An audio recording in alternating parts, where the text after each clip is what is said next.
Hey, what's happening? Severe here again, and today we are recording our last video for our 7 deadly sins. I hope this series has been helpful to you.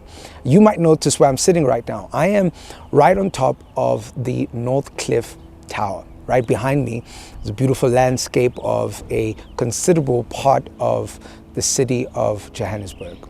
We thought it would be apt to record this last deadly sin on a high place. Why? Well, because this sin sits above all the other sins. This is the deadly sin that speaks to lust, to gluttony, to greed, to envy, to sloth. This is the deadly sin that affirms all of them and reminds them that they don't need to live under the standards of God. C.S. Lewis calls this deadly sin the vice that leads to all other vices, that this is the anti-God state of mind. You might have guessed it. Today, we're going to be speaking on the deadly sin of pride. So, what is pride?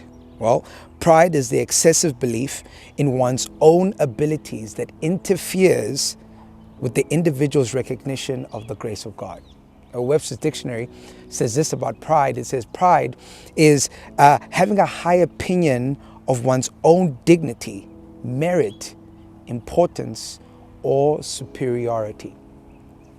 Probably the most well-known verse in the Bible regarding pride is in Proverbs chapter 16, verse 18. And it says this, it says, pride comes before the fall. Or rather, pride comes before destruction. How do we recognize when pride is active in our life? I want to point at least 3 possible ways you can recognize if pride is happening and functioning in your life. Here's the first one. 1, pride renounces the standards of God. 2, pride rejects the grace of God. And lastly, pride removes empathy. You might recognize that most, if not all, of these 7 deadly sins can be found in the book of Genesis, right there in the Garden of Eden with Adam and Eve. The same is true with this last deadly sin of pride. Genesis 3, verse 5 says this, "For God knows that when you eat from it, your eyes will be opened, and you will be like God, knowing good and evil." What the serpent is tempting Adam and Eve with is this: do you want to be like God? And in a moment when Adam and Eve have been staring at the tree, been looking at the tree, probably discussing and debating the tree, they decide that they want to be like God. This is what pride is all about. When we want to take the place of God and we want to be like God, and in eating of the tree, what Adam and Eve are essentially saying is that we no longer want the standards of God. How God defines that which is good, how God defines that which is evil, we don't want those definitions for our life. And so by eating of the tree, they were renouncing his standards, and they wanted to be the ones to define for themselves that which is good and that which is evil. They wanted to be like God. My 2 oldest kids, they love playing Monopoly. And chaos always ensues in our house when the 2 of them decide that they're going to play Monopoly based on their own individual rules. My son comes up with his own, my daughter comes up with her own. And so when they play the game, they start fighting because everyone needs to play based on their own rules. Pride comes before the fall. You see, they can't play the game well together if they don't obey the house rules. See, God has created the house rules. God has given us the rules whereby if we obey them, if we look to Him, it allows us to play the game not just well or effectively, but to play the game well together.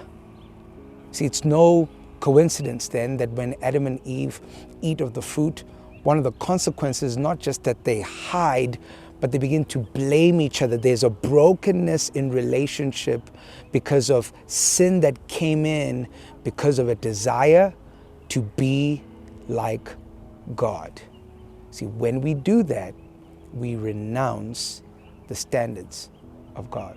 Secondly, you might have pride in your life when you don't just renounce the standards of God, but when you reject the grace of God.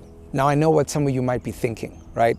We don't go out into the world and deliberately intend on rejecting the grace of God towards our lives. But I want to suggest two postures that we tend to have that automatically reject the grace of God. One is a inflated view of self, whilst the other is a deflated view of self. You see, the inflated view of self rejects the grace of God because it says, I don't need you for this, all right?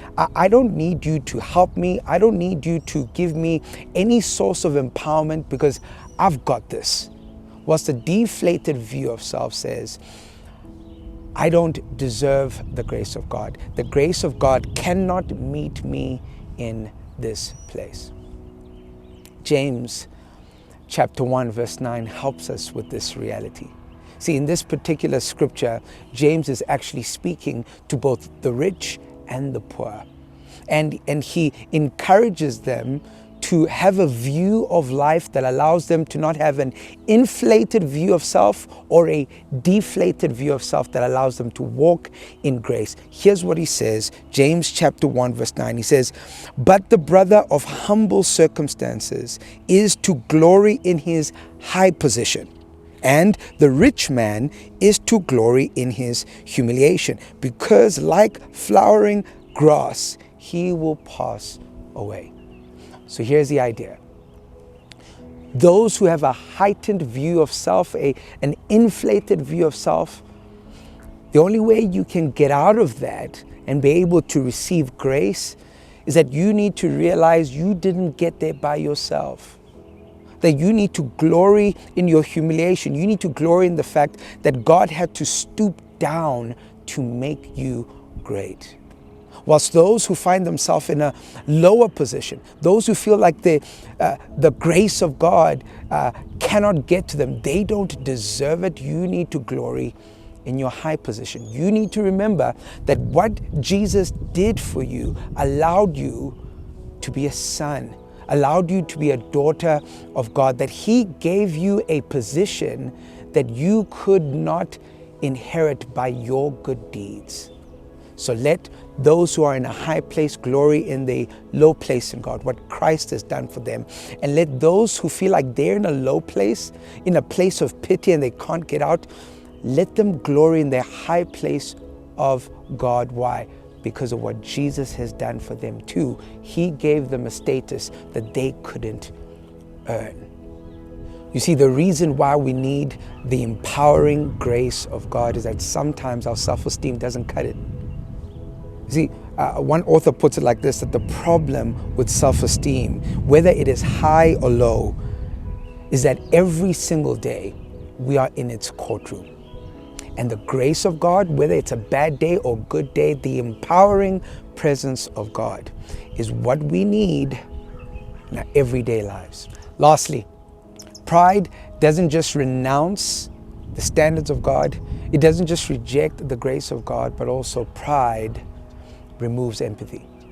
Have you ever wondered why we tend to struggle to hang around prideful people? Because at the center of every conversation, at the center of every story, at the center of every dream, they are always at the center of it.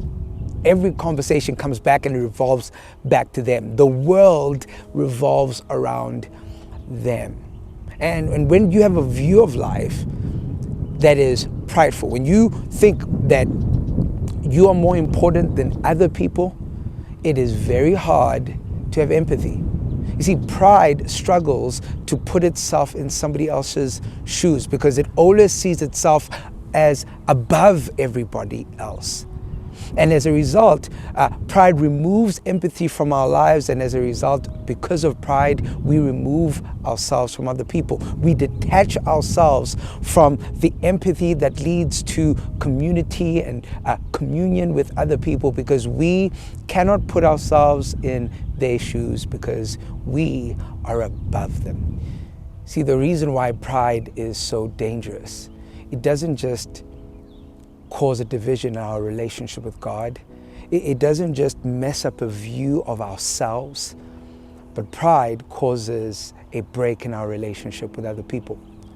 And it's so hard to receive the grace, love, correction, and communion that comes from other relationships, because we are convinced that we're not only right, but we are better than.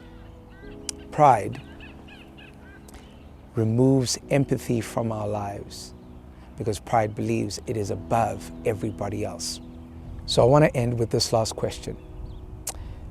Where are you believing that you are God of your own life?